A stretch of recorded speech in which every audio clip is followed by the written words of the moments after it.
ನಿತ್ಯಾನಂದಂ ಇವತ್ತು ಆತಂಕ ಅಂತ ತುಂಬ ಎಲ್ಲರಲ್ಲೂ ಕಾಣ್ತಾ ಇರುವಂಥ ಈ ಒಂದು ತೊಂದರೆ ಬಗ್ಗೆ ಮಾತಾಡೋಣ.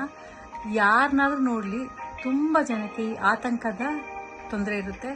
ಎಲ್ಲ ವಿಚಾರಕ್ಕೂ ಆತಂಕ ಪಡೋದು, ಸಣ್ಣ ಸಣ್ಣ ವಿಚಾರಕ್ಕೂ ಆತಂಕ ಪಡೋದು, ಮತ್ತು ಎಲ್ಲ ಬೇಡದೇ ಇರುವಂತಹ ಆಲೋಚನೆಗಳು, ಒಂದೇ ಸಮಯ ವಿಪರೀತ ಆಲೋಚನೆಗಳು. ಹೀಗಾಗಿ ಆತಂಕದ ತೊಂದರೆ ತುಂಬ ಜಾಸ್ತಿ ಆಗಿಬಿಟ್ಟಿದೆ. ಇದ್ರ ಬಗ್ಗೆ ನನಗೆ ಹೇಗೆ ಇಷ್ಟೊಂದು ಗೊತ್ತು, ನನಗೂ ತುಂಬ ಇತ್ತು ಈ ಆತಂಕ. ಎಲ್ಲ ಸಣ್ಣ ವಿಚಾರಕ್ಕೂ ನನಗೆ ಆತಂಕ ಆಗ್ತಿತ್ತು. ನಾನು ಆಗ್ತಿದ್ದ ಆತಂಕದಿಂದ ನನಗೆ ಸಾಕಾಗೋಗ್ಬಿಟ್ಟಿತ್ತು. ಈ ಆತಂಕದಿಂದ ಆಚೆ ಬರಬೇಕಪ್ಪ ಅನಿಸ್ತಿತ್ತು.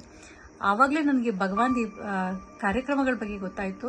ಮತ್ತು ಅವರ ಕೊಡ್ತಾ ಇದ್ದಿದ್ದ ಧ್ಯಾನದ ಕಾರ್ಯಕ್ರಮಗಳು ಮತ್ತು ನಿತ್ಯ ಕ್ರಿಯಾ ಈ ಥರದ್ದೆಲ್ಲ ನಾನು ನೋಡಿ ಅದನ್ನು ಅಳವಡಿಸ್ಕೊಳ್ಳೋಕೆ ಶುರು ಮಾಡಿದೆ. ಅವರ ಒಂದು ಏನು ಭಗವಾನ್ ಹೇಳ್ಕೊಡ್ತಾರೆ ಅವನ್ನೆಲ್ಲ ನನ್ನ ಜೀವನದಲ್ಲಿ ಅಳವಡಿಸ್ಕೊಂಡು ಈ ಧ್ಯಾನದ ಕಾರ್ಯಕ್ರಮಗಳಲ್ಲಿ ಭಾಗವಹಿಸಿದ ಮೇಲೆ ನನಗೆ ಆತಂಕದ ಒಂದು ಸ್ವಭಾವದಿಂದ ನಾನು ಆಚೆ ಬರೋದಕ್ಕಾಯಿತು.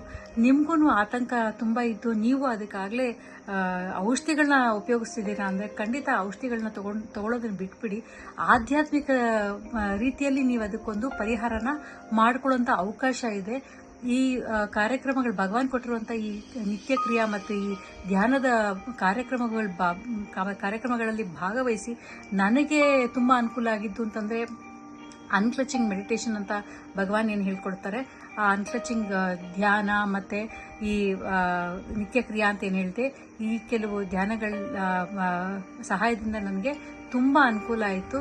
ಒಂದು ಸಮಾಧಾನ, ನೆಮ್ಮದಿಯಿಂದ ಇರೋದಕ್ಕೆ ಆಗ್ತಾಯಿದೆ.